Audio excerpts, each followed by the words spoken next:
SOP yang telah ditetapkan oleh pihak kerajaan, terutama daripada KKM dan MKN. Mudah-mudahan apa yang disebutkan oleh baginda Nabi Muhammad sallallahu alaihi wasallam dalam sebuah hadis Bukhari, ketika Rasulullah ke Tabuk, dalam Ghuzwatul Tabuk, Rasulullah ada sebut 6 perkara tanda kiamat yang berlaku sebelum berlakunya kiamat, tanda kecil. Salah satunya yang ketiga Nabi sebutkan adalah kematian umat manusia ini yang mati dalam keadaan yang ramai disebabkan oleh ta'un. Jadi para ulama mengkiaskan bab ta'un ini penyakit yang berjangkit. Begitu jugalah COVID-19 ini tergolong dalam penyakit berjangkit dan ini merupakan antara tanda-tanda akhir zaman. Walaupun ibu ayah yang dirahmati Allah Ta'ala, kehidupan perlu diteruskan, ibadah perlu diteruskan. Jadi saya ucapkan terima kasih kepada pihak penganjur yang telah menyebut saya beberapa kali dah, terutamanya dalam program halal ini. Dan kali ini di Hulu Langat. Saya minta maaf kalau ada kekurangan, kesilapan daripada saya. Yalah, muda lagi tuan-puan. Muda lagi, tengok ni, isteri baru seorang, alhamdulillah. Anak baru 4 orang, alhamdulillah. Tapi nampak tuan-tuan guru kat depan ni semua luar biasa. Jadi saya lebih kepada perkongsian, insya-Allah. Ibu ayah yang dirahmati Allah Ta'ala, kita tahu bahawa peta hidup kita ini berlegar dalam beberapa alam. Daripada alam roh, kemudian ke alam rahim. Maka daripada alam roh lagi sudah termaktub segala rezeki kita, tuan-puan. Anak-anak kita ada yang berjaya, ada yang separa berjaya, ada yang tidak berjaya. Macam-macam style. Macam anak saya sendiri 4 orang, tuan-puan, 2 orang yang besar sikit, 12 tahun dengan 11 tahun. Yang kakaknya tu susah sikit nak masuk hafazan, baru 5 juzuk. Tapi adik dia dah 10 juzuk, laju sikit. Lelaki senang. Yang perempuan tu dah datang bulan sebagainya. Jadi dah melibatkan banyak perkara. Tapi ujian setiap anak berbeza. Rezeki anak-anak berbeza. Rezeki kita pun berbeza, tuan-puan. Sebab itu ibu ayah kalau ingat lagi, ibu-ibu ayah-ayah, sebelum kita kahwin kita tak ada apa-apa. Kereta pun tak ada. Ni datang hari ni apa, tuan-puan? Naik kereta. Alhamdulillah. Ada yang naik helikopter ke agaknya? Tak ada dah, semua naik kereta ke, mungkin ada yang motor. Tuan-puan, dulu mungkin saya sendiri pun, sama ayah saya sebelum kahwin, naik motosikal aja. Kerja kat sekolah kerajaan, mengajar. Tapi apabila dah ada rezeki anak-anak, in yakunu fuqara ayughnihimullahu min fadlih. Ini janji Allah dalam Quran. Orang yang fakir, orang yang miskin, apabila dia kahwin, Allah kayakan dia. Allahu Akbar. Sebab itu, ibu ayah kalau ada anak-anak kita, terutama anak perempuan, ada orang lelaki masuk meminang, baik, comel, dah baik dah kerjanya, akhlaknya, kahwinkan. Jangan, kau dah kerja belum? Si bapak selalu tanya, anak, ni, jantan ni, nak tanya ni, naik kereta apa? Kancil pakcik. Kancil aja. Kita mula bertanya, bila nak tukar BMW? Selagi kau tak tukar BMW, jangan kau masuk minang. Kita hari ni banyak standard. Dulu ibu ayah kita kahwin, lagilah tak ada apa pun. Saya ingat lagi mak ayah saya kahwin, Allah, ayah saya bagi dengan sepotong kek saja. Itu hantarannya. Sepotong kek ayah. Saya dengar menitis air mata. Itu. Tapi hari ni kalau anak-anak kahwin, tu dia dengan package alung sekali. Tuan-puan, package alung. Dia pinjam alung, dia pinjam hutang piutang dia, keliling pinggang nak buat majlis grand. Besar-besar, sedangkan matlamat tidak menghalalkan cara. Sebab itu, dalam alam-alam ini sudah termaktub, kita tahu dalam alam roh lagi, kehidupan kita ini, tuan-puan, rezeki kita, ajal kita telah ditentukan oleh Allah Ta'ala. Dalam alam rahim ibu lagi, anak-anak kita, ibu-ibu mengandungkan anak-anak yang hebat-hebat. Sebab itu, nasib baik ayah-ayah sekalian, kita tidak mengandung. Cuba kalau kita mengandung, tobat dah tak nak mengandung lagi. Betul tak betul? Ayah tak pernah masuk dekat bilik bersalin tu. Sebab saya 4 orang anak lahir ni, 4 saya duduk kat bilik bersalin. Pegang tangan isteri, macam nak tercabut tangan kita tu. Kan? Sampai anak akhir tu, dan anak bersalin tu, dah 5 ke 6 dah, CM dah okey lah dengan nak keluar. Tiba-tiba, doktor ramai-ramai datang. Saya kumpul duit lebih sikit, bagi hospital baik sikit lah, SJMC Subang Jaya anak keempat. Nak ketiga, keempat. Yang keempat ni yang agak berat sikit. Tiba doktor ramai datang, saya pun pelik. Rupa-rupanya jantung anak saya tu, dekat perut tu dia jatuh, turun. Sampai ke 50. Kita ni dah menangis dah. Menangis dan minta dengan Allah dah. Bertawassul dengan segala amalan yang kita ada dah. Tawakal pada Allah. Alhamdulillah. Dengan takdir Allah tiba-tiba naik balik. Doktor tu kata, Ustaz, Alhamdulillah kita boleh lahirkan secara normal balik. Lahir tuan-puan, bila nak lahir, dia panggil Ustaz. Ustaz nak sambut tak? Ya, saya nak sambut. Sambutlah kita tuan-puan depan. Ambil anak kita walaupun tercampur aduk dengan darahnya, dengan baunya. Itu dia sejak rahim nak keluar kepada alam dunia. Kan? Apabila ambil, doktor tanya lagi, Ustaz nak tak potong tali pusat anak? Ya, saya nak. Kita pun ambil, kita potong dalam keadaan menggeletar dan menangis tuan-puan. Kena ada rasa. Ayah-ayah belum pernah ada rasa ke? Kahwin lagi. Kan? Nanti masuk kat bilik bersalin. Kalau beranilah. Kalau tak berani jangan cek pasal gurau je kak macam-macam. Minta maaf ibu-ibu. Baik tuan-puan yang dirahmati Allah. Sebab itu di alam dunia ini penting. Sebabnya penentuan hidup kita. Tadi Fadil Ustaz cerita panjang lebar bab halal secara teknikalnya, secara pengurusan jakimnya. Jadi saya tak sentuh dah bab tu. Kita nak pergi sikit halal lebih daripada skop yang lebih luas. Jadi para ulama menyebutkan bahawa alam dunia inilah penentu yang menentukan alam barzakh dan alam mahsyar. Kalaulah di dunia ini kita berjaya, maka barzakh dan mahsyar kita akan berjaya. Kita boleh lihat bagaimana seorang sahabat Nabi, tuan-puan, yang matinya ihtazza arsyur rahman bi mauti Sa'ad bin Mu'az. Seorang sahabat Nabi namanya Sa'ad bin Mu'az. Ini hadis sahih. Hadis Bukhari.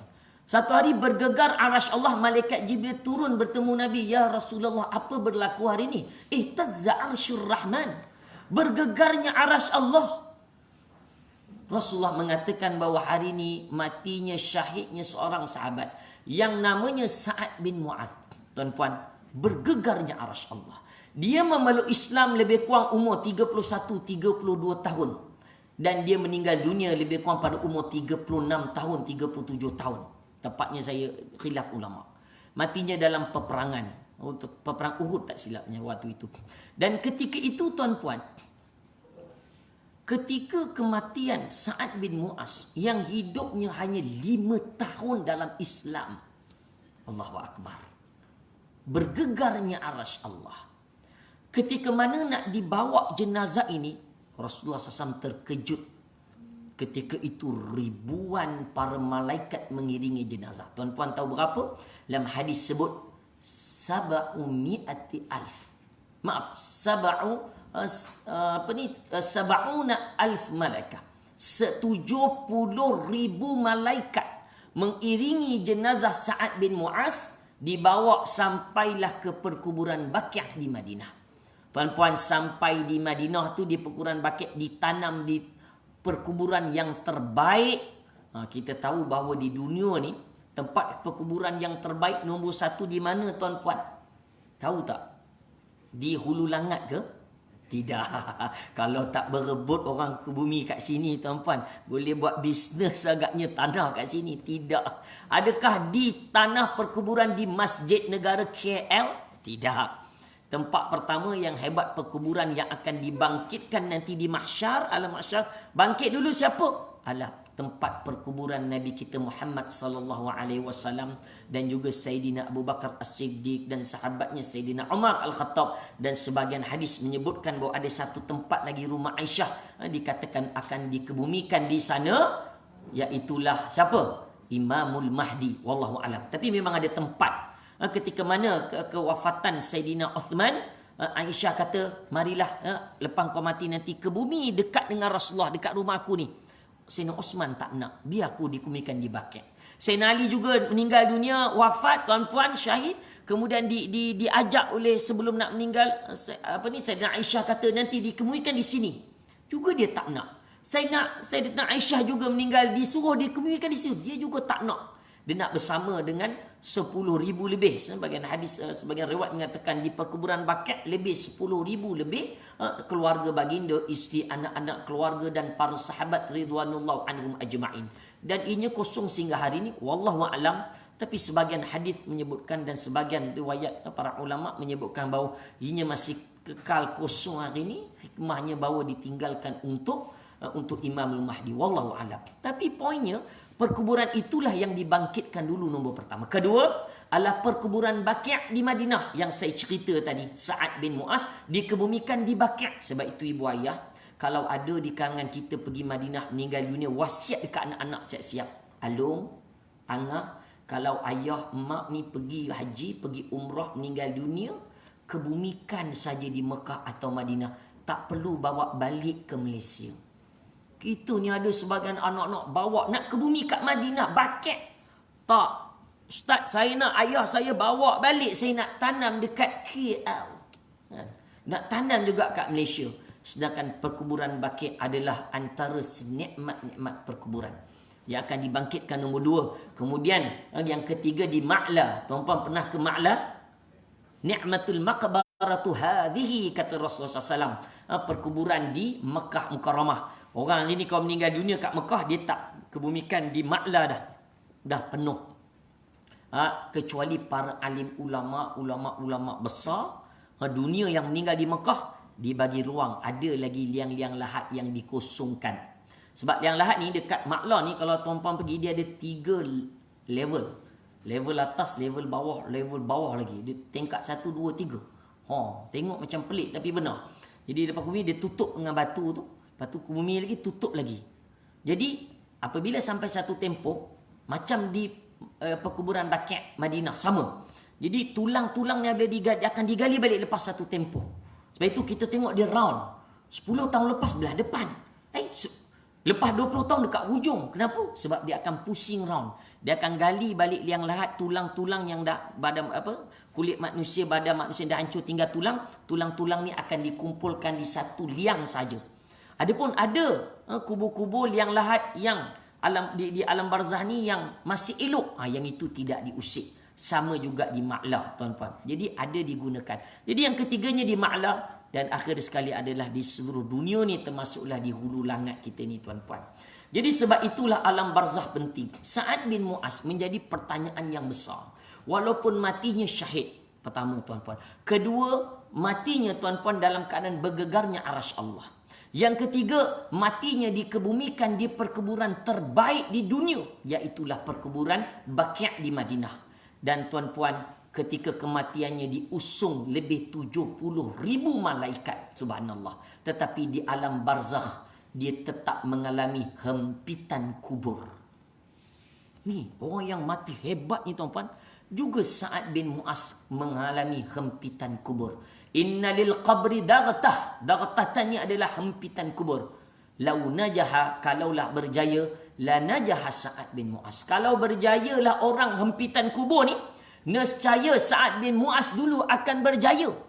Tetapi Sa'ad bin Mu'az pun tak lepas dari hempitan kubur. Apatah lagi kita berada di alam barzah. Sebagian besar para ulama menyebutkan bahawa dagtatul qabr ini, hempitan kubur ini laisat min azabil qabr. Bukanlah azab kubur. Dia bukan azab kubur. Tetapi sifat tanah itu, sifat barzah itu adalah dia dalam bentuk hempitan. Wallahu a'lam. Dan akhir sekali kita akan dibangkitkan di mahsyar. Ibu ayah yang dirahmati Allah Ta'ala. Sebab itu dalam kita nak melalui pelbagai alam ini, kita tahu bahawa kita sudah berada di hujung zaman. Ibu ayah beritahu pada saya mana dia tanda-tanda kiamat kecil yang masih tertinggal habis. Yang Syekh Ramadan Al-Buti, seorang ulama Syria yang terkenal, yang kembali ke rahmatullah, dalam kitabnya menyebut alamatus sa'ah sughra, alamatus sa'ah al-wusta, wa alamatus sa'ah al-kubra. Tanda kiamat yang kecil, sederhana dan besar. Dia menyebutkan tak ada yang tinggal. Ni tuan-puan tahu di mana ni? Ini Tasik. Tasik antara Syria, Jordan sikit dengan Israel. Peta Palestin dah tak ada kat dunia kan? Kalau kita buka Google Maps, tekan Palestin, tak tubik dah. Yang ada Israel. Tuan-puan, Tasik ni besarnya, ibu ayah sekalian, dia lebih kurang 100 km persegi, agak besar lah. Tapi poin yang saya nak ceritakan adalah, Tasik ini disebut oleh Rasulullah SAW dalam hadis, sebuah hadis Muslim, tuan-puan. Yang mana Tasik ini disebutkan ketika mana Tamim Ad-Dari bertemu dengan seorang berbadan besar. Cerita tu panjang, saya tak nak sentuh. Semua saya sentuh tasik ni je. Dia mengatakan bahawa dia tanya adakah tasik ini masih digunakan oleh penduduk-penduduknya. Ini maknanya negara Syam. Syria ni, Jordan, Israel ni, Palestin. Ini adalah negara Syam yang Nabi sebutkan, ya tuba li Syam. Beruntunglah orang-orang yang berada di Syam. Di Syria, Jordan, Israel. Tetapi kehancuran yang berlaku hari ini di Israel, di Syria, sebagai Jordan adalah akan mengembalikan kehebatan umat Islam. Tetap Imamul Mahdi, peperangan Al-Malhamatul Kubra, peperangan yang besar akan berlaku katanya adalah disebutkan di Palestin. Tapi poin saya, ibu ayah, tasik ini disebut dengan Tabariyah, dengan Jazirah Tabariyah. Tasik Tabariyah ataupun dalam English tuan-tuan, Tiberias. Apa dia ibu ayah? Tiberias. Susah nak menyebut, tapi itulah dia kan. Ataupun Galilee. Ibu ayah tanya je cikgu masing-masing balik ni. Kenal cikgu masing-masing? Syekhul Googliyah wal Ustazah YouTubiyah. Ibu ayah tekan saja Galilee atau Tiberias, keluar video panjang. Kajian CNN, pakar-pakar duduk mengkaji tentang tasik ini. 10 tahun lepas dah bincang panjang lebar. Tuan-tuan. Lelaki berbadan besar dalam kisah sahabat Nabi ni, Tamim Ad-Dari, hadis Tamim Ad-Dari, yang mengatakan bahawa penduduk guna. Dia kata tunggu satu hari nanti tasik ini akan kering. Sebab laki badan besar tu ala innama ana masihud dajjal, aku adalah dajjal. Ibu ayah, dulu level dia ke atas, sekarang dah rendah. Ini gambar 10 tahun lepas. Terbaru ibu ayah sekalian, ni makin cetek. Sehinggakan 2 tahun lepas, seorang ulama besar, Syekh Ali Jum'ah, mufti Mesir, Jumhuriyatul Misr Al-Arabiyah, mufti negara Mesir, mengatakan bahawa tasik ini akan kering dalam kajian-kajian sains pada tahun 2021 ke 2022. Ibu ayah, 2021 tu bila ya? Bila? Tak sampai tahun depan. Ni bulan 9, 10, 9, 4 bulan lagi. Dah masuk 2021 ke 2022. Katakanlah setahun lagi. Ibu ayah. Sebab lepas tasik ni kering, lelaki badan besar tu beritahu, bila berlaku 4 perkara ni, semua telah berlaku tuan-tuan. Tasik Galilee sedang berlaku, Ainul Zuhar, air mata Zuhar sudah kering. Begitu juga Rasulullah SAW dibangkitkan. Nabi dah lama dibangkitkan. Ini antara tanda-tanda kiamat kecil sebelum keluarnya Dajjal. Tahun lepas, air tasik ini sudah menampakkan dasar-dasar. Tengok. Ibu ayah. 45 meter normal Tabariyah. Tiberias. Itu dia Tiberias. Dia punya English dia. 2003-2013 menyusut 16 meter. 2015 menampakkan tonjolan dasar danau. 2017 dah mencapai batas terendah. Dah sampai di hujung dah tuan-puan. Ni dah nampak dah semua. Ni tasik ni dah boleh berjalan dah dekat atas dia. Kalau ibu ayah buka video kat YouTubiyah tadi tu, wah Googliyah.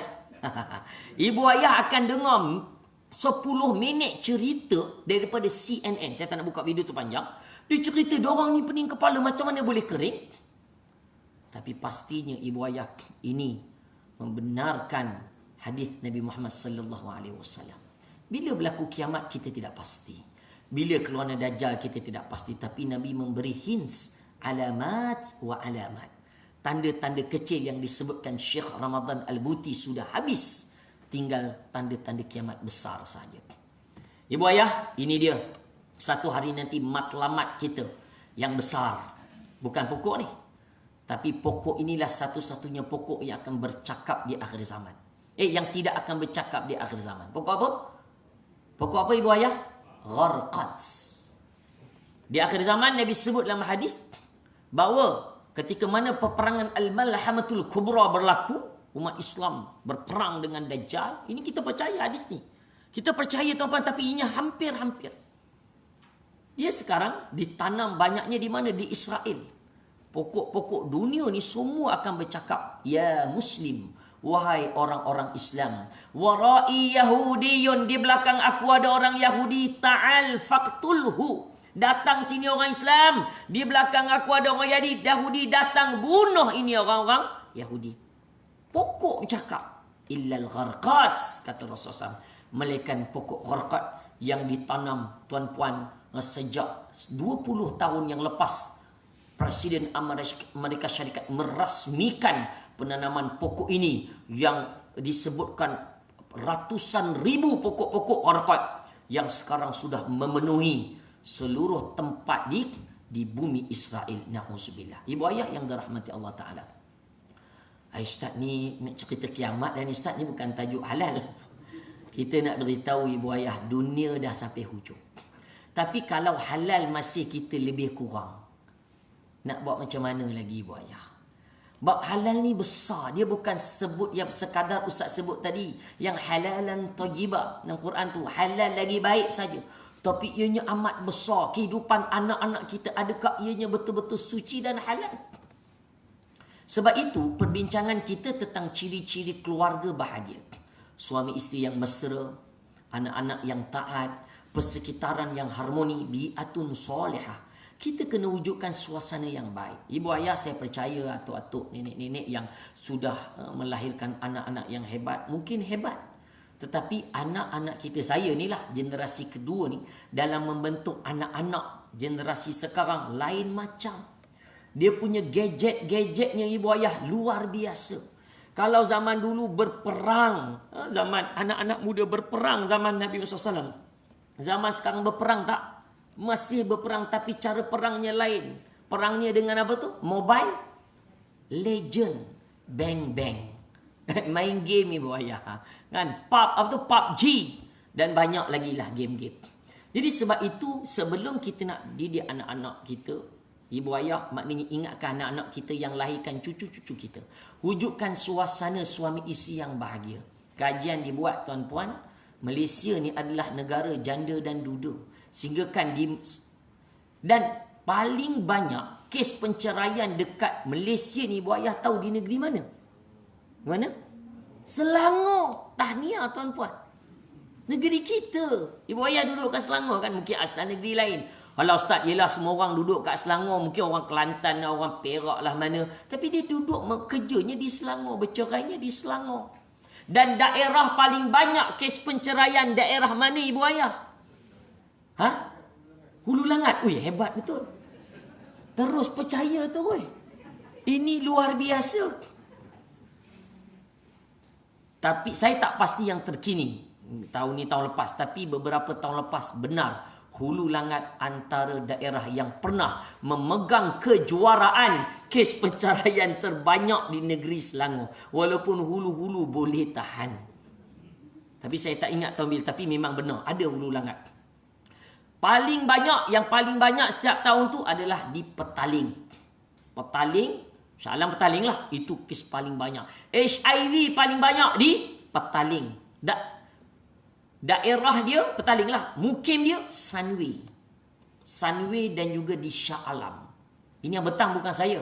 Yang betang adalah Jabatan Kesihatan Malaysia bentang nak membendung HIV ni, panggil guru-guru mak tahfiz semua untuk jadi jadi orang kuat lah nak membendung tuan-puan. Dahsyat. Jadi anak-anak kita ni jadi anak yang tidak taat. Banyak anak-anak bangga tuan-puan. Tahun lepas saya pergi satu sekolah, panggil saya bagi motivasi UPSR. Saya biasalah bagi UPSR, saya cakap anak-anak nak berjaya pertama kena ada cita-cita yang hebat. Semua tulis. Doktor, engineer, jadi ustaz, penceramah, macam-macam lah. Tiba-tiba ada seorang budak, tuan-puan tahu cita-cita nak jadi apa? Ustaz, saya besar nak jadi sajat. Tuan-puan faham tak sajat? Kenal tak sajat? Ayah-ayah pernah tengok sajat? Masya Allah. Hilang 5 juzuk tuan-puan. Aduh, kita pun pening kepala kadang ni. Saya bukannya follow si sajat. Tapi je lah apabila kita dekat IG tu, ibu ayah tahu IG kan? Instagram kan? Apabila kita scroll kan? Keluar gambar ni, siapa ni? Astaghfirullahaladzim.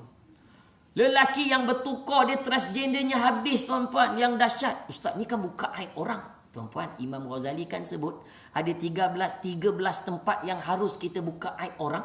Antaranya orang seperti Sajjad ini yang telah secara terang-terangan melanggar perkara-perkara halal, perkara-perkara yang diperintahkan Allah. Dia isytihar, dia buat dosa, maksiat.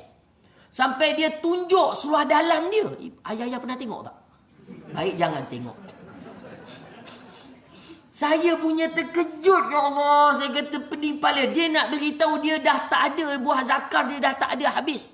Dia angkat dia punya suah dalam, dia tunjuk, dia geser kanan kiri. Licin dah. Aduh, pelik bin ajaib. Yang peliknya ibu ayah, anak-anak muda kita ni jadikan mereka ni idola. Besar nak jadi Sajjad tu cucu-cucu kita. Nak jadikan orang ni idola, ni yang kita takut ibu ayah. Sebab itu ibu ayah yang masih muda, generasi kedua macam saya, baikilah hubungan suami isteri. Yang ibu-ibu ayah kalau ada, panggil anak-anak muzakarah dengan anak-anak. Kalau boleh jangan bercerai, kesian anak-anak. Kes penceraian menakutkan. Kalau 5 tahun boleh bertahan, kajian dibuat 80% kes penceraian tak sampai 5 tahun. Banyak cerai, setahun cerai, 2 cerai, 2 tahun cerai. Ini COVID ni, berapa ramai yang cerai tuan-puan. Sebab dulu suami kerja, alhamdulillah bagus, tak ada kerja, bankrupt, duit tak ada, isteri tak boleh terima, minta cerai. Dulu pandang apa? Memang dulu dia pandang harta lah masalahnya. Sekarang pun dia nak harta. Na'udzubillah. Banyak kes. Ini ustazah tanya, saya tak pasti dia ulangan, tapi ini yang sekarang tengah membimbangkan kita. Ibu ayah yang dirahmati Allah Ta'ala. Sebab itu, bagi hubungan suami isteri, suruh anak-anak kita. Ibu ayah tengok kadang-kadang suami isteri ni, anak-anak kita ni, dia panggil suami isteri panggilan apa? Ni maaf kalau saya nak tanya orang hulu langat. Abang-abang, ayah-ayah panggil isteri panggil apa ya orang hulu langat ni? Sayang. Hebat. Ada lagi yang manja lagi? Darling. Oh, hebat cik. Pak cik panggil darling. Ibu-ibu panggil suami panggil apa? Oh.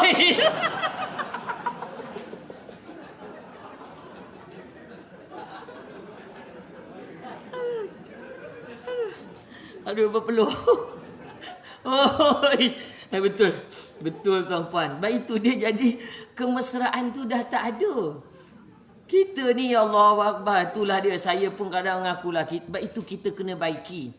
Saya selalu bawa jemaah umrah, jemaah haji. Umrah tak payah cakap lah, dah tak terkira dah tuan-puan. Tapi haji alhamdulillah 8 kali saya pernah bertugas menjadi guru agama. Saya bawa, saya muda. Ya sekarang ni dekat 40 dah. Tapi sebelum ni selalu bawa jemaah. Bila bawa jemaah ni kebanyakan jemaah haji ni yang ayah-ayah lah. Pangkat ayah, pangkat ibu kita. Jadi apabila kita boleh lihat Allahu Akbar. Kat Mekah tu lah bergaduhnya hebat sangat. Kan? Mak Haji ni datang, Ustaz. Kenapa Mak Haji? Tolong Ustaz. Kan?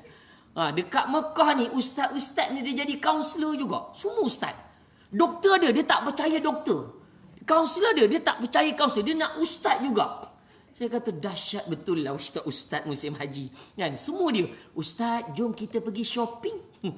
Dia tahu ustaz pandai cakap Arab. Dia bawa ustaz, tak apalah kita bawa juga. Nak pergi klinik pun, Ustaz bawa makcik pergi klinik. Dia nak dengan ustaz juga. Itu ustaz kena tahu pelbagai ilmu. Terutamanya guru agama haji. Puan-puan sekalian, ada satu kes ni Mak Haji ni datang, Ustaz tolonglah Ustaz, saya geram dengan suami saya. Dia dah janji tunggu dekat tiang ni 1 jam. Saya dah tunggu 2 jam dia tak sampai-sampai kat tiang masjid tu. Kan semayang kan berpisah. Habis semayang tunggu kat satu tiang. Tuan-puan, tak lama lepas tu Pak Haji datang. Pak Haji, Mak Haji tunggu lama. Pak Haji tunggu Mak pergi mana? Tunggu. Ya Allah Ustaz, saya baru balik tunggu Mak Haji kau ni daripada tadi dah dekat 3 jam. Saya tanya tiang mana? Rupanya tiang yang lain. Kan tiang banyak sama kat Mekah Madinah. Kan semua sebiji, spesial kan? Lagi kalau dekat Mekah tuan-puan. Kita kena tahu mana Hajarul Aswad. Kalau sekarang dah mudah lah ada menara jam kan? Tengok menara jam. Oh kita tahu nak keluar. Selalunya mutawif bila nak pergi masuk ke Masjidil Haram, dia akan tunjuk dulu arah. Okey makcik-pakcik nampak tak menara jam? Kita keluar belah sini, belah sini, belah sini. Kan? Ni kalau dulu punya tak ada menara jam. Saya mula dah bertugas 2002 tuan-puan bawa jemaah. Jadi 2002 tu Makcik-pakcik ni, tapi bukan tahu waktu tu saya agak dalam 2010 lah yang kes ni. Jadi dia bergaduh tentang benda-benda kecil. Saya pun tanya makcik, pinjam telefon kejap. Ustaz malu ustaz, nak tunjuk saya nak tengok makcik save nombor pakcik nama apa. Saya pun buka, tuan-puan tahu tak dia tulis apa? Menyampah aku. Patutlah, sebab dia memang memanggil suaminya menyampah. Yang si suami pula, pakcik jujur dengan saya nak tengok telefon. Saya jadi motivator lah waktu tu. Kan, pening kepala kita terpaksa. Pakcik, Allah ustaz, malu ustaz, tunjuk, benci aku. Apa taknya tuan-puan asyik gaduh. Benda kecil boleh jadi pergaduhan besar. Sebab hubungan suami isteri kita tak settlekan. Ibu ayah, bawalah balik ni bincang anak-anak kita. Ayah-ayah saya nak tanya, pernah tak ibu ayah, ayah-ayah ni, pernah tak main lari-lari dekat rumah agaknya? Dengan isteri, pernah tak? Balik ni main lari-lari. Tengok siapa menang tuan-puan. Ya, gaduh ustaz. Kan? Ibu ayah carilah macam mana Rasulullah SAW, dia dah cerita panjang lebar. Kalau kita tengok sejarah Nabi panjang lebar, Rasulullah sampaikan mandi sama-sama dengan isteri dia, main lari-lari. Ustaz, itu isteri muda ustaz, Sayyidina Aisyah. Isteri muda lah dalam hadis tu sebut.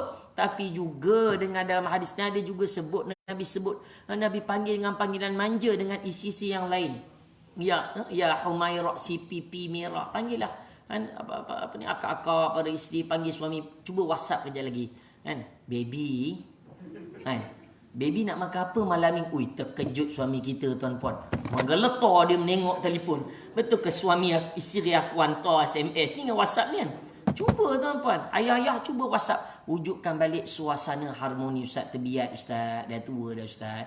Tapi poinnya adalah buatlah tuan-puan yang boleh mendatangkan kebahagiaan. Pegang tangan suami isteri. Saya tengok selalu nampak pergi pasar raya yang muda-muda ni, selalunya suami kat depan, isteri kat belakang. 1 meter jaraknya kan, ke 2 meter jaraknya. Berpenjarakan betul-betul. Aduh. Tapi makcik-pakcik ni alhamdulillah banyak saya tengok yang berpegang tangan. Baguslah. Kalau boleh diwujudkan suasana. Ibu ayah yang dirahmati Allah, kita sambung lagi. Sebab itu penting. Allah sebut dalam Quran tuan-puan, surah Tahrim jelas kan. A'udzubillahi minasyaitonirrajim. Ya ayyuhalladzina amanu qu anfusakum wa ahlikum nara wa quduhan nas wal hijarah ila akhir ayat. Kita nak selamatkan ahli keluarga kita daripada masuk api neraka. Ibu ayah tengok hari ni. Ni bukan hari ni, dia dah bertahun lepas banyak dah. Ni benda halal haram ni. Ni kita nak sentuh bukan bab makan je. Hidup kita ni pun ada halal dan haram. Ini halal ke haram tuan-puan? Ini program kuliah agama tuan-puan. Ustaz Azhar Idrus. Bukan ke? Ke program pencetus ummah? Lama dah tak ada. Tu tuan-puan boleh tengok. Future Music Festival. Ini di Bukit Jalil 2014, ramai yang meninggal dunia. 6 orang Islam mati ambil dadah berlebihan. Besok punya program dibatalkan oleh kerajaan. Ni 80% anak-anak Melayu Islam kita tuan-tuan. Lebih menakutkan lagi, anak-anak perempuan kita hari ni tergila-gila dengan jantan-jantan dari Korea. Ni walaupun dah lama ustaz boleh ke buka aib, harus dalam Islam menjadikan iktibar pada kita. Imam Ghazali sebut panjang lebar tuan-tuan. Boleh sebab dia isytiharkan dosa di sini. Kita pun tak kenal dia siapa. Muka bukan nampak sangat pun. Tapi kita nak beritahu ni anak-anak gadis kita sanggup naik ke atas, dipeluk oleh jantan-jantan artis daripada K-pop saya tak kenal. Apa nama dia ni? Kenal tuan-tuan? Ustaz-ustaz siapa tahu? Yang muda-muda dia ustaz-ustaz mesti tahu. Apa tuan? BTS. Ustaz ni macam sebut ustaz sebut ustaz. Ustaz baju hijau saya dengar tadi. Ustaz baik jujur dengan saya ustaz. Ni poinnya ibu ayah sekalian, ini yang menakutkan kita hari ni. Sebab itu kehidupan hari ni penting setiap daripada kita memimpin. Saya percaya sebahagian besar ni datang daripada wakil-wakil majlis surau. Betul ibu ayah? Jadi buatlah program-program belia-belia. Anak-anak yang sebelum nak kahwin ke, umur mereka 12 tahun tuan-puan. Saya setiap hari Jumaat saya di Selangor FM 8 ke 10 pagi. Tuan-puan boleh tekan 100.9. 100.9 frekuensi dia. Tajuk slotnya apa nak tanya, tanyalah. Ada satu kali tu topiknya topik mandi wajib. Ibu ayah, terkejut saya, Ustaz. Apa hukum Ustaz saya beronani? Budak-budak muda kadang beronani, sabun pergi masuk, mengeluarkan air mani dengan sengaja. Tapi Ustaz, saya tak tahu Ustaz beronani kena mandi wajib. Ui, pening kepala saya. Saya kata, kau dah umur berapa tahun? Dah dekat, saya umur sekarang dah 21 tahun Ustaz. Dah masuk universiti. Kau bila kau balik? Balik dah daripada tingkatan 1 Ustaz. Ya Allah! 7 tahun dia tak tahu yang dia beronani tu kena mandi wajib. Allahu Akbar, tuan-tuan. Apabila kita pergi dengan masyarakat, kita dapat lihat dahsyat. Ada satu kali tu seorang perempuan telefon tanya, Ustaz, saya Ustaz sebut je kat mana dunia saya tak pernah pergi. Semua saya dah pernah pergi Ustaz. Dunia ni semua, rumah besar kereta semua hebat Ustaz. Tapi satu je, mak ayah saya tak pernah ajak kat saya untuk sembahyang sama-sama. Along dah sembahyang belum? Tak pernah tanya. Menangis dia cerita kat saya waktu tu, tuan-tuan. Allahu Akbar. Sebab itu kullukum ra'in. Setiap daripada kita ni memimpin. Dan kalau kita ada keluarga, keluarga kita lah. Tapi saya percaya organisasi yang lebih besar, masjid memainkan peranan yang lebih besar. Surau. Anak-anak muda, program-program taujihat, program motivasi, program mereka yang nak ambil peperiksaan, kita masukkan, selitkan perkara-perkara keagamaan. Ini juga benda halal haram. Maaflah ya, yelah kadang-kadang kita ni merokok kan, ada vape ke, yang muda-muda ke, yang dah berumur kadang dah lama Ustaz. Selalu saya cakap dengan anak-anak, adik-adik nak merokok tak? Dah merokok. Itulah Ustaz, macam mana? Kalau nak merokok, merokok yang design macam ni, saya kata. Menggeletar dia orang. Sebab rokok yang saya nak cadangkan lah kepada kerajaan.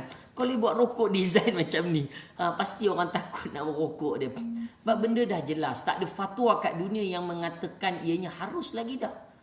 Berbeza, saya sebut. Dia berbeza kalau kadang ada ayah-ayah kita yang masih merokok. Orang lama-lama nak berhenti susah. Pada dia adalah makruh, tapi dalam proses dia kena berhenti juga. Tapi pada orang biasa, anak-anak muda, dia adalah haram secara total, secara mutlak. Makan minum kita pun kena jaga. Ada yang halal haram, gula pun kena jaga ibu ayah. Kita ni kadang makan tu dia memang 3 serangkai kan. Macam penyakit tu dia anak-anak kita. Cuba tengok tuan-puan, tengok ANW1 tin tu berapa cube tu gula tu. 1, 2, 3, 4, 5, 6, 7, 8, 9, 10, 11 cube. Agak-agak separuh tu gula saja. Kan? Allahu Akbar. Sebab itu kita tak larat nak sembahyang pun dah duduk. Kadang kita tawaf pun dah ditolak saja tuan-puan. Ini kalau boleh ingatkanlah anak-anak kita yang segera, yang 3 in 1. Kalau nak beli yang kosong tak apa. Tu saya bagus sangat. Tapi 3 in 1 ni gula dia berganda. Ini pun halalan thayyibah kita kena jaga tuan-puan. Tu dia. Air sirap segelas 40 kalori dia.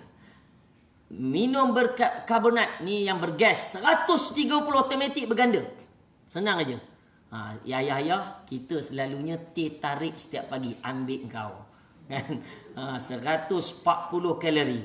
Kita nak bagi hilang balik tuan-puan, kena berjalan kaki 40 minit atau jogging 16 minit atau mengayuh basikal 21 minit baru kita boleh hilang balik yang kita minum tadi. Minum sedap aja. Kan? Sebab ianya perlukan kekuatan. Baik, masa mencemburi kita. Ustazah, pukul berapa saya kena habis ni Ustazah? 12.30 Ustazah? Pukul 12.30? Okey, nasib baik 12. Saya ingat pukul 1. Kalau pukul 1, tuan-puan je lah tunggu kat sini, saya kena balik. Baik, kita laju sikit. Tuan-puan pernah tengok kota ini? Ini adalah kota Sabak yang berada di Yaman. Allah sebut ada satu surah, nama dia Suratul Sabak.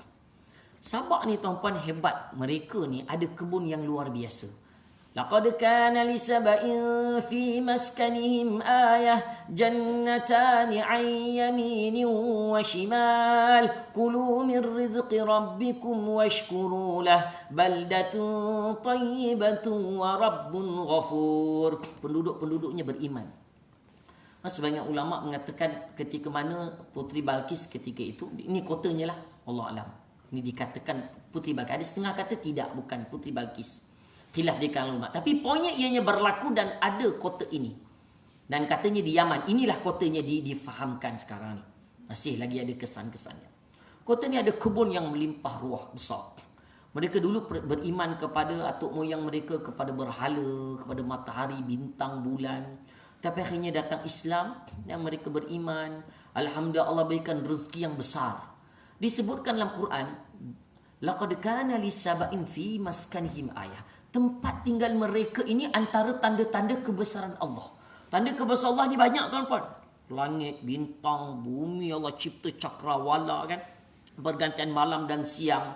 Tapi salah satunya, maskanihim, tempat tinggal kota Sabah ini adalah tanda kebesaran Allah. Allah jadikan jannatani an yamini wa shimal. Dua kebun yang besar. Belah kanan dan sebelah kirinya. Lembah kanan, lembah kiri. Tuan-puan, dalam tafsir At-Tabari disebutkan, kalaulah orang pergi kebun ni, dia bawa raga, kan ada raga buah tu kan. Kita letak ke atas kepala, kita masuk pintu masuk, keluar pintu keluar. Tengok-tengok raga ni penuh, limpah sampai nak terkeluar dah. Buah-buah penuh. Tanpa perlu dipetik. Maksudnya apa? Banyaknya buah, suburnya. Apa ni, kebun-kebun di kota Sabak ni. Luar biasa. Sehingga kan ulama antaranya Imam Ibn Katsir mentafsirkan ayat ni, dia mengatakan bahawa hebatnya tempat tinggal mereka kota ini sehingga kan tidak ada satu nyamuk pun yang hidup di sini. Nyamuk tak ada, lalat tak ada, binatang buas tak ada. Kita tu pun nyep pa sikit-sikit Edis kan. Tak berhenti, denggi tak berhenti kat Selangor ni. Paling banyak juga kan. Saya hebat Selangor juara banyak sangat di juara. Tapi mahat tahfiz paling banyak pun di Selangor tuan-tuan. Alhamdulillah. Kesedaran masjid surau banyak pun di Selangor. Alhamdulillah. Tapi ajaran sesat paling banyak pun di Selangor juga. Tengok tu. Seimbang dunia akhirat kan. Ada pening gitu. Baik, kembali pada kota Sabah. Tak ada binatang buas apa, serangga yang bahaya langsung tak ada. Sebab itu Allah sebutkan, kulu min rizq rabbikum. Makanlah daripada rezeki ini washkurlah, dan bersyukur. Sebab itu syukur itu penting dalam membina keluarga yang bahagia tuan-tuan. Baldatun tayyibatun wa rabbun ghafur. Allah sebutkan baldatun tayyibah, negeri yang aman, wa rabbun ghafur, Tuhan yang maha mengampun atas dosa-dosa penghuni-penghuni kaum Sabah ini. Walaupun para ulama menyebutkan, nak sebut baldatun tayyibatun wa rabbun ghafur ni senang, seperti kita membalikkan tangan macam ni. Senangnya nak sebut. Tapi nak menjadikan sebuah negeri itu baldatun tayyibatun wa rabbun ghafur sukar. Akhirnya apa berlaku? Ayat yang ke-16 surah Sabah. Fa'aradu. Mereka akhirnya melanggar perintah Allah.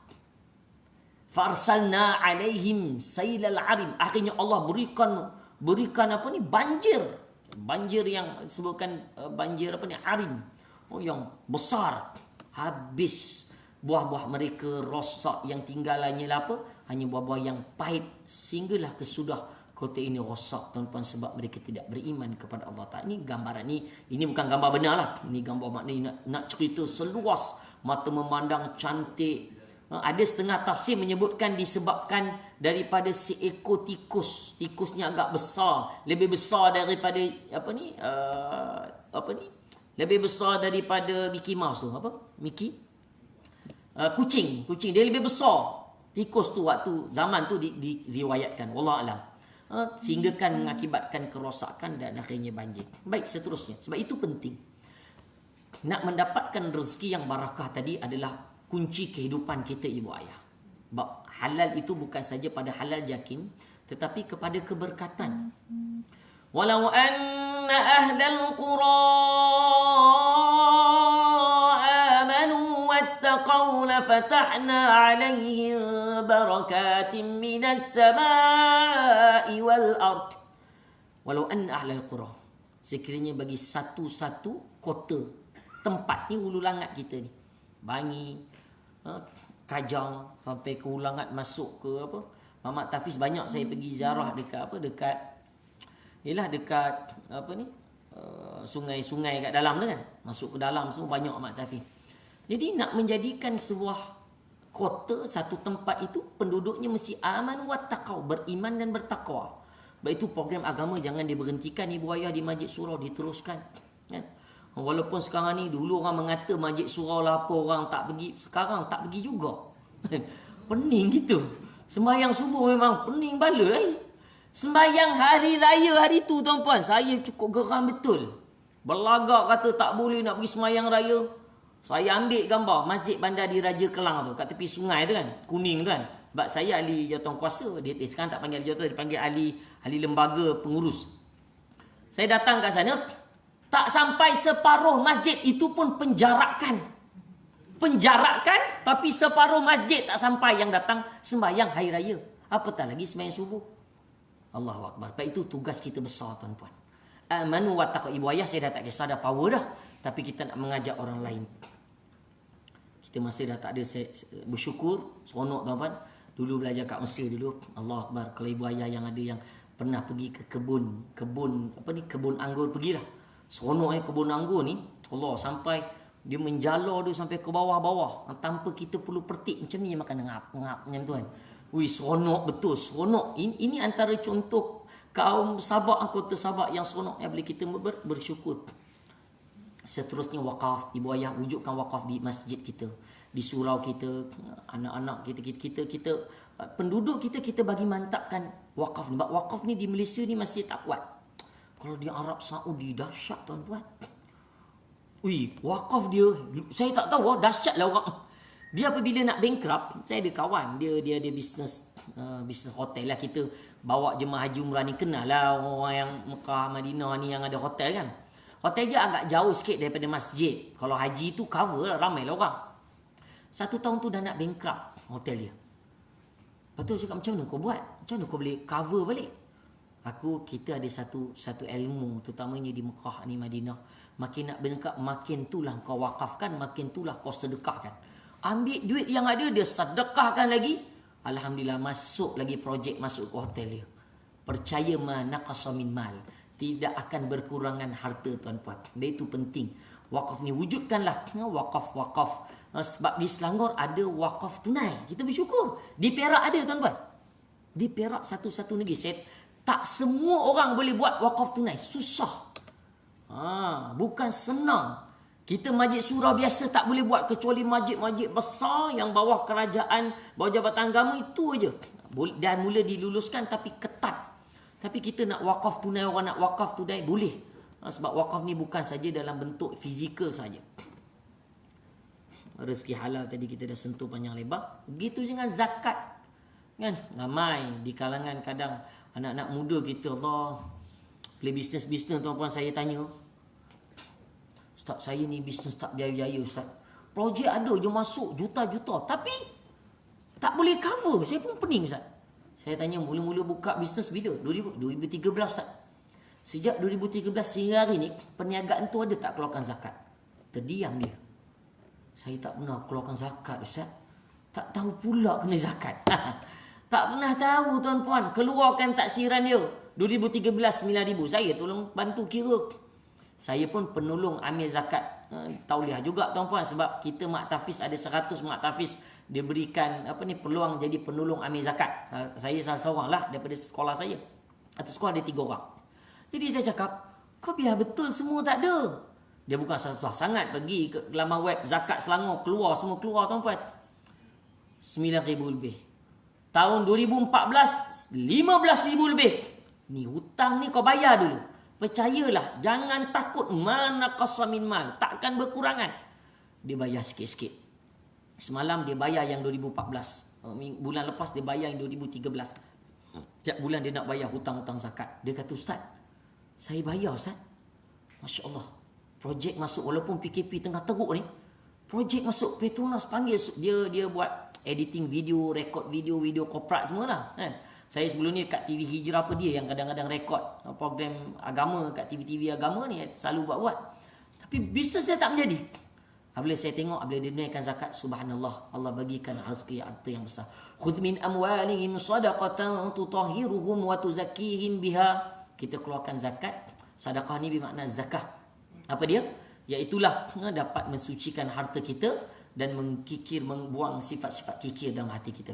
Ini je zakat, tak banyak tuan-puan. Tuan-tuan ambil gambar ni tunjuk pada orang. Kita potong 10 hiris timun. Hirisan yang terakhir yang 10 tu bagi 4. Itu yang disebutkan rubu'al ashr. 1/4 daripada per 10. Engkau punya harta. Nak habis cerita 2.5% banyak. Habis saya cerita dengan dia. Wih, banyak 15 ribu Ustaz. Banyaknya. Dia tak nampak. Dia punya bisnes juta. Dia bayar zakat setahun tu 15 ribu. Saya tunjuk gambar ni kat dia. Kau tengok. Kau punya bisnes juta. Kau tengok. Untung kau juta. Kau perlu keluarkan zakat tu kecil tu aja. Dia tengok gambar ni terus insaf. InsyaAllah. Tunailah zakat tuan-tuan. Ambil gambar ni tampal dekat Masjid Surah. Saya percaya Masjid Surah pun ada penolong amil kan. Amil Qaryah kan. Tunjuk tampal besar-besar tuan-tuan. Tak susah mana gambar ni. Buka je Syekhul Googliyah wal Ustazah YouTubiyah. Keluarlah dia gambar-gambar hebat ni tuan-tuan. Baik. Sedekah kita dah satu. Ni last. Masa dah mencemburi kita. Dekat 10 minit akhir. Last tuan-tuan saya nak sentuh. Saya nak sambung tadi kisah yang pertama tadi. Gimik. Ni kita nak tutup. Tuan-tuan, akidah anak-anak kita kena yang salim, yang betul-betul, yang benar. Akidah yang sahihah. Akidah kita, akidah apa ibu ayah? Akidah kita, akidah apa? Islam. Islam agama, akidah tadi, akidah ahli sunnah wal jamaah. Kalau tanya budak-budak, dia tak tahu. Tak tahu akidah ahli sunnah wal jamaah, tak tahu. Ni tuan-tuan. Keluarkan viral dekat apa ni, utusan. Banyak jabatan agama tak ambil kisah tentang liberal. Ni tuan-tuan.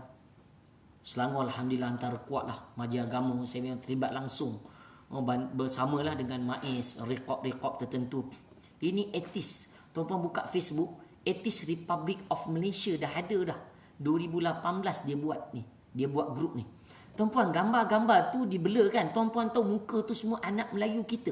Etis ibu ayah tahu etis ni siapa? Etis ni tak ada agama. Mereka berani tuan-tuan. Bikin malu mak bapak segelintir anak Melayu pintar yang melanjutkan pengajian ke Kanada dengan bangga mengisytiharkan diri sudah murtad, malah mereka secara terbuka mengaku mengamalkan seks songsang selain tidak mempercayai kewujudan Tuhan. Semua dia ambil. Murtad, seks songsang, tak percaya Tuhan langsung, etis. Mereka ni ramai. Ibu ayah saya ingat lagi. Pengalaman saya Disember 2013 Tempio tu. Ada minggu tu saya markah tinggi. Rezeki saya jadi juara waktu tu. Tuan-puan, saya kena dibagi tugasan tambahan. Asalnya suruh berdialog dengan berdakwah di lorong Haji Taib asalnya. Saya dengar lorong Haji Taib. Menggeletar saya. Dia suruh masuk dekat bilik pelacur, dakwah pelacur seorang demi seorang. Ui, saya kata kita iman sebesar kulit bawang. Sekali dia ngap kita ngap.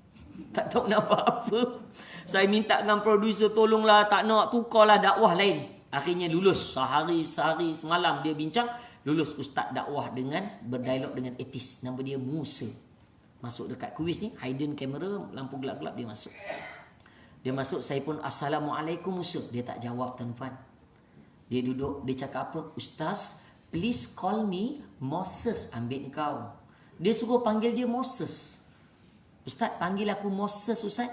Moses ni kan, kalau ialah orang-orang barat, kalau Nabi-Nabi Musa, Moses, Jesus kan. Tapi dekat Malaysia, tuan tahu tak? Kementerian Dalam Negeri, kalau masuk terjemahan Quran ke apa, yang tidak ditukar. Di Indonesia masih Moses. Terjemahan Quran dia Jesus, Abraham. Malaysia tak lulus. Kena tukar kepada Musa, Isa. Sebab nama tu takut mengelirukan dengan pelbagai agama. Lagi di Malaysia ni, banyak agama. Dia alhamdulillah Malaysia dapat jaga bab-bab itu. Jadi tuan-puan sekalian, apabila dia panggil Moses, dalam hati saya tak kisahlah, lantak engkau lah kan. Saya panggil Musa juga. Moses, Ustaz, lantak engkau lah dalam hati kan. Kita bagi nasihat. Saya kalau ceramah, kita bagilah kat dia. Inna dina indallahil Islam. Agama sebenar itu agama Islam. Bagi sekali. Wa may yabtaghi ghairal islami dinan falan yuqbala minhu wa huwa fil akhirati minal khasirin. Barang siapa yang pegang agama selain agama Islam, maka agamanya dia tidak akan diterima amalannya di kalangan orang rugi. 10 minit ceramah dia. Dia dengar, tuan-puan tahu apa dia balas? Ustaz hipokrit. Islam hipokrit. Saya tergamam saya. Kita tak pernah berdialog dengan etis. Kita ni bercakap Quran macam kat Masjid Surau, tuan-puan. Tak boleh. Dia cakap Ustaz Proki itulah yang betul, memang Islam je yang betul. Tak ada, semua betul Islam je lah. Sama je agama-agama lain, agama dia orang je betul. Oh, ni berat tuan-tuan. Apabila kita berbicara tentang perbandingan agama, ni berat. Perbandingan agama ni, comparative religion ni, kalau belajar, saya belajar ada subjek Al-Milal wan Nihal dekat ijazah kat Mesir dulu. Lepas tu sambung ke UIA pun ada belajar Al-Firaq wal Adyan, perbandingan agama. Rupanya orang barat ni bila nak bincang agama ni, sebelum nak masuk bilik guru perbandingan agama, guru apa ni, ketua-ketua pelbagai agama ni, syaratnya kena tinggalkan agama kat luar dulu. Boleh tak tuan-puan? Islam tak boleh. Agama lain buat. Kita kalau tinggal tu dah murtad. Sebab itu kita nak bincang agama, cari titik persamaan boleh. At-takhalli minad din dipanggil. Keluarkan agama. Tak boleh kita. Kita kena bincang boleh, tapi agama sebenar Islam. Tuan-puan, dia ni, Musa ni, akhirnya dia yang dakwah pada saya. Bum saya yelah. Kita yang uish. Kita tak pandai sangat nak bincang secara logik akal. Akhirnya saya tanya dia, Musa, okey, kau dah hebat dah. Dia baca Fatihah sedap tuan-puan. Bismillahirrahmanirrahim. Alhamdulillahi rabbil alamin. Kalau minta tauliah jaiz jadi imam, lulus lah. Betul. Tajuk dia semua bagus. Tapi tuan-puan, Allahu Akbar, akidah dia rosak habis. Hebat macam mana, niaga macam mana, akidah rosak habis. Tuan-puan, akhir sekali saya bagi, tahu tak mak ayah kau nanti meninggal dunia, siapa nak jadi imam apa semua. Tiba-tiba air mata dia keluar tuan-puan. Oh, dia sensitif pasal mak ayah. Air mata dia keluar apa lagi? Padan ke kau? Dalam hati lah. Kan? Akhirnya Alhamdulillah dia mengucap balik 2 kalimah syahadah. Tuan-puan, sebab itu kita nak jaga anak-anak kita. Ni belum yang LGBT saya sentuh tadi tu. L apa ibu ayah? Kita kena tahu, orang masjid kena tahu L apa L. Budak-budak dia tak panggil lesbian dah lah ni. Ibu ayah lesbian tu dah zaman bila punya? Dia panggil apa? Legend. Itu baru tu saya dengar. Tu saya pun tak pernah dengar tu. Tapi bukan di kalangan budak-budak muda. Lesbian, budak-budak panggil apa ibu ayah? Serai. Serai yang ibu ayah makan buat tom yam tu. Yang ibu-ibu tumbuk tu. Saya pun sampai hari ni pening kepala. Apa salah serai? Serai tu tak bersalah. Sebab itu kalau anak-anak kat masjid dia sebut serai-serai, jangan main-main. Itu maknanya lesbian tuan-tuan. Jangan main-main. Ni ilmu baru saya ajar kat masjid surau semua ni. Ada jawatan kuasa bagi tahu. Kalau G gay saya pasti. Gay apa? Kunyit. Tu dia. Lengkuas saya tak pernah dengar, tapi kunyit memang hebat. Banyak mengunyit, banyak zaman sekarang ni. Tuan-tuan. Ini yang kita nak kena jaga. Transgender yang Safi Ilyas. Tuan-tuan tengok. Allah. Dia tunjuk video tu. Seronok betul aku bersama dengan aku punya pakwa. Kita pening kepala tuan-tuan. Ayah-ayah tengok tak video tu? Baguslah jangan tengok. Kan? Tapi dari satu segi, kalau pendakwah ni kena tahu teruknya masyarakat kita. Dia beritahu dia seronok, dia bersama dengan lelaki. Allah, dia dah kembali bertaubat. Tuan-puan, saya pun tak tahu sekarang ni muka dia kan 80% bukan wajah dia sebenar kan. Cucuk habis. Allahu Akbar tuan-puan. LGBT paling ramai HIV. DVD kartun lucah. Pesta lesbian gadis Melayu meriahkan parti songsang. Pakej tukar isi 10 kelab tawar pecutan maksud hujung minggu percuma. Jangan cerita masyarakat kita tuan-puan. Dahsyat. Kalau kat rumah bagus, keluar ke tempat kerja lupa. Tengok anak orang, ingat anak sendiri. Tengok bini orang, lupa bini sendiri. Tu bahayanya kita kadang tu. Na'udzubillah. Ni, tunjuk ibu ayah. Tampal tuan-tuan kat masjid, bagi anak-anak kita nampak. Ni, kaum Nabi Lut. Wa Lutan idh qala liqaumihi atatuna al-fahishata ma sabaqakum biha min ahadin minal alamin. Nabi Lut berkata kepada kaumnya. Sikit lagi Ustaz saya. Baik, dia dah bagi masa Ustaz. Dah Ustaz. Maaf Ustaz dah. Kejap Ustaz dah. Sikit. Lupa dah saya. Nabi Lut bercakap. Ibu ayah, ni bahaya. LGBT ni benda besar. Tak boleh main-main tuan-puan. Sebab Allah dah sebut dalam Quran. Nabi Lut cakap pada kaum dia apa? Walutan idh qala liqaumi atatuna al-fahisha, kamu telah mendatangkan fahisha. Allah SWT kalau kita belajar tafsir tuan-tuan, ada masa Allah guna perkataan ithmun, dosa. Ada masa Allah guna ithmun kabirun, dosa besar. Tapi ada masa Allah gunakan fahisyah. Kalau dosa tu biasa, tapi fahisyah jangan main-main. Dia kerosakan ni bukan keluarga lagi, tetapi rosak ahlul qura, rosak kampung, rosak masyarakat, rosak negara, rosak tamadun. Semburit sana, semburit sini. Allah, tak berhenti cerita ni. Kat luar kesak khabar tak berhenti. Budak-budak menengok aja ni. Tunjuk kaum Nabi Lut. Nabi Lut cakap apa? Ma sabaqakum biha min ahad. Belum pernah ada umat, ada manusia yang buat homoseksual ni. Kau ni orang pertama, Nabi Lut sebut. Ma sabaqakum biha min ahadin minal alamin. Innakum la ta'tuna ar-rijala syahwatan min dunin nisa bal antum qaumun musrifun. Syahwat kamu pada laki bukan pada perempuan. Nabi Lut kan kumpulkan anak-anak perempuan dia. Haula ibanati, ini anak-anak perempuan aku ni ramai. Kahwin dengan orang, dia tak nak juga, cari yang jantan juga. Allahu akbar tuan-puan, ni dahsyat. Dan sekarang ni mereka berani. Tuan-puan, kat IG mereka isytihar. Mereka kaya raya. Kereta besar-besar. Rumah besar tuan-puan, grup-grup ni. Sebab itu anak-anak muda ni, jadikan mereka ni idola. Akhirnya Allah turunkan azab tuan-puan. Wa amtarna alaihim matara fasa'a matarul munzarin. Allah turunkan hujan api, hancur tu jadi kerah batu. Ini gambar benar ni tuan-puan. Banyak lagi. Tunjuk ke anak-anak kita, bagi dia orang jelas. Kan? Allah terbalikkan laut mati. Laut mati tu jadi berapa kali ganda masin tu kan? Kan masin dia tak ada hidupan laut yang hidup. 8.3 kali ganda lebih masin laut mati tu. Itu kaum Sodom kat situ, kaum Nabi Lut. Allah terbalikkan laut tu dalam Quran Allah sebut. Tapi pakcik kita lah pergi sana ziarah. Kalau pergi Palestin kan pergi laut mati. Dia pergi dah ziarah, dia pergi mandi. Betul lah ustaz, tak tenggelam. Padahal kan tempat azab. Hukumnya pergi tu tempat apa? Makruh. Kita ni dah sampai, okey lah ambil gambar, dapatkan iktibar, seram kan, ambilkan iktibar balik. Ini dia pergi berenang. Betul lah tak tenggelam. Aduh, pening kepala kita. Dia lari hilang ke mana, rupanya masuk. Pakcik umur 50-60 tahun, masuk dah, mandi dah. Nasib baik makcik tak masuk sekali. Ini realiti orang Malaysia kita, saya cerita. Allah Akbar. Poinnya tuan-puan, nak jaga grup LGBT ni cukup bahaya. Cerita panjang ni, bab besar ni, kalau saya ringkaskan habis dah. Ibu ayah, jangan lupa doa. Doa yang paling hebat, ajar anak-anak kita. Mudah aja ikut saya. Bismillahirrahmanirrahim. Rabbana hablana min azwajina wa dhurriyyatina qurrata a'yun waj'alna lil muttaqina imama. Amin.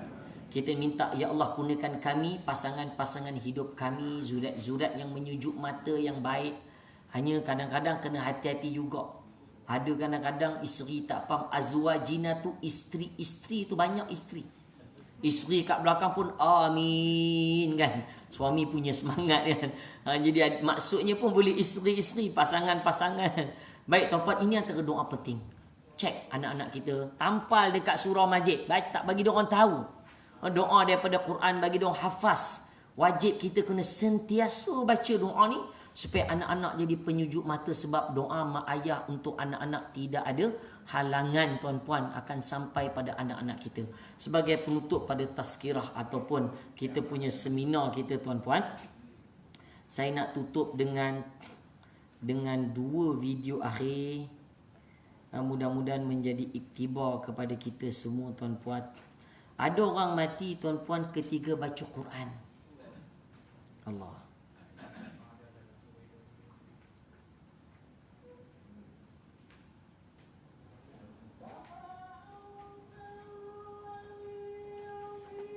Dia tak tubik ya?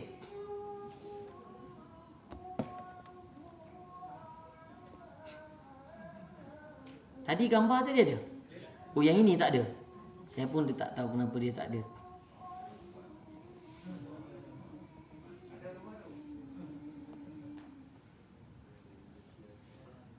Kita pernah tengok video ni kan?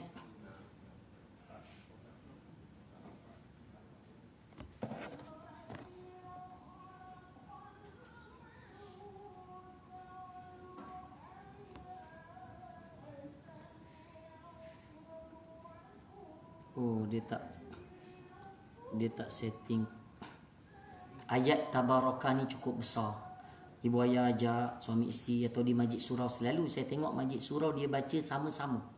Bagus. Lepas syak baca. Yang tak nak baca tak apalah. Balik rumah ujian dia besar nak baca. Tapi kalau dia ramai-ramai itu semangat membaca. Kan sekejap je 2 muka setengah tu, kejap sangat. Maksimum 8 minit, 10 minit dah kalau baca lambat-lambat. Boleh habis tuan-puan, meninggalnya baca Quran. Ada orang meninggal ni, Ustaz video ni tak keluar. Tak ada, tak boleh tunjuk lah. Ibu ayah tekan dia kat Mesir. Ketika dia mengajar, ni, dia tengah mengajar ni. Dia mengajar kuliah, dia biasa mengajar. Matinya tuan-puan ada keringat di dahi. Nampak ada keringat ni, ada kesan. Dia tengah mengajar roh ni apabila ditarik, idza balagatit taraqiya wa qila man raq, habis semua tak bergerak. Yang bergerak lidah. Sebab itu lidah ni kena sentiasa la ilaha, tuan-puan sebut Allah. Sebab itu nak talqinkan orang nak meninggal dunia, jangan sebut mengucap ayah mengucap. Dia nak sebut mengu, tak boleh dah. Mulut ni tak boleh bergerak, dia sebut Allah, lidah boleh gerak. Allah, Allah ni mengucap. Kalau dia boleh sedar, dia pelempang kita agaknya. Kan? Lidah Allah sebut la ilaha illallah. Tengok, hanya lidah yang boleh sebut la ilaha. Tak perlu kepada tempat-tempat lain nak sebut la ilaha illallah. Tuan-puan, ada orang mati dalam keadaan tengah sembahyang, ada orang mati tengah baca Quran, tengah bagi kuliah agama. Tapi ada orang maksiat, tengah buat dosa. Ni yang kita takut. Yang Allah akan kira yang mana? Husnul khatimah. Saya ingatkan diri saya tuan-puan dan kepada semua, nak tutup satu kisah. Last, ada satu sahabat Nabi tuan-puan, dia pemuda, dia muda. Muda ni tuan-puan, subhanallah, dia ni adalah seorang pemuda yang beriman. Satu hari dia nak ke tandas. Tandas dekat apa? Dekat kepala leher tu. Tanda perempuan dia tutup habis. Tapi tutup dengan pelepah tamar. Pakai pelepah tamar pun nampak tak nampak. Kan? Jadi satu hari, seorang pemuda ni dia jalan. Dia ternampak, dia tak perasan rupanya tandas perempuan. Dia ternampak ada wanita sedang mandi. Wanita ialah duduk dalam kat tandas mandi, mestilah tak pakai baju. Jadi dia nampak wanita tu terkenal, orang Ansar. Wanita tu terkenal dengan kecantikan dan keputihan dia. Dan dia tengok pun bukan nampak sebulat tak pakai baju telanjang macam tu. Dia nampak dalam keadaan sama-sama macam tak nampak. Nampak, tak nampak. Tak sengaja. Dia rasa berdosa sangat tuan-puan. Dia tak boleh terima, dia naik atas gunung beruzlah. Duduk 40 hari makan lebih kurang sembahyang, minta ampun dengan Allah. Rasulullah SAW, dalam sirah dia, Rasulullah, habis sembahyang, Rasulullah akan pusing tengok sahabat. Ridwanullah anhum ajmain, tahu mana yang ada yang tak ada. Tapi pemuda ni di kalangan orang yang selalu duduk kat bahagian belakang. Jadi Rasulullah tak perasan beliau. Habis 40 hari malaikat Jibril turun bertemu Rasul. Ya Rasulullah, tahu tak ada seorang pemuda yang sehinggakan pemuda ni dia minta ampun dan Allah dah ampunkan dosa dia dan dosa-dosa yang lepas. Nabi tak tahu. Nabi panggil sahabat, suruh panggil pemuda ni balik. Bawa balik. Apa yang kau buat wahai pemuda sampai ke atas sana? Aku banyak dosa ya Rasulullah. Dosa aku seluas gunung dan ganang. Dosa aku sebanyak buih di lautan. Banyak, dia kata. Mari kita semayang. Rasul ajak semayang jemaah. Rasul semayang baca ayat tentang neraka. Pemuda ni tuan-tuan subhanallah pengsan tengah semayang. Menggeletar ketakutan atas dosa yang sengaja tak sengaja. Cuba kalau anak-anak muda kita tuan-puan, dia tengok orang mandi agak-agak dia berhenti ke? Dia makin skodeng lagi. Alhamdulillah. Na'udzubillah. Ni yang kita takut. Ya ibu ayah yang dah agak berumur, kita memang nak menuju akhirat dah. Tapi yang anak-anak muda ni, dia masih muda, tapi dia boleh fikir pasal akhirat dia. Allah tuan-puan, saya ringkaskan cerita. Dia balik ke rumah, Nabi nak pangku dia, kepala dia, Nabi nak pangku dia. Dia kata apa? Ya Rasulullah, jangan pangku aku ya Rasulullah, sebab kepala aku ni. Akhirnya mati tuan-puan dalam keadaan muda. Dia di atas dosa, dia tak tenang dengan dosa yang tak sengaja dia buat. Subhanallah. Akhirnya tuan-puan, ketika Rasul usung jenazah ni, kaki Rasulullah macam terjengkit-jengkit. Sahabat tanya, ya Rasulullah, Tadi Sa'ad bin Mu'az, yang ini lain. Saya lupa sahabat ni nama apa. Tapi dia muda, awal 20-an. Kenapa ya Rasulullah, apa berlaku? Kamu nak tahu tak, aku sebenarnya, kata Nabi, aku malu dengan pemuda ini. Nabi sebut, tuan-tuan, aku malu dengan pemuda ini. Kenapa ya Rasulullah? Sebab sekarang ni kalau Allah boleh tunjuk pada kamu semua, ribuan para malaikat sedang mengiringi jenazah ini untuk dikebumikan di baki. Allahu Akbar, tuan-tuan. Kerana melihat dosa yang tak sengaja dia buat. Apatah lagi kita kalau banyak melakukan dosa-dosa muda kita, ibu ayah. Inilah perkara penting yang kita nak bimbing ahli keluarga kita, terutamanya bab akidah yang sahih. Bukan saja bab makanan yang ustaz cerita bagi tadi, tapi lebih luas konteksnya yang kita nak bawa seluruh masyarakat kita kembali ke jalan yang benar, yang baik dari Allah Ta'ala. Kelemahan daripada diri saya sendiri, minta maaf saya tak buka soalan, masa dah habis. Tuan-puan kalau nak tanya soalan boleh PM saya kat Facebook ke, kat IG ke, ataupun kalau ada, yelah nak panggil kadang nombor kawan saya lah, insyaAllah. Jadi saya itu saja. Wabillahi taufiq wal hidayah. Wassalamualaikum warahmatullahi wabarakatuh.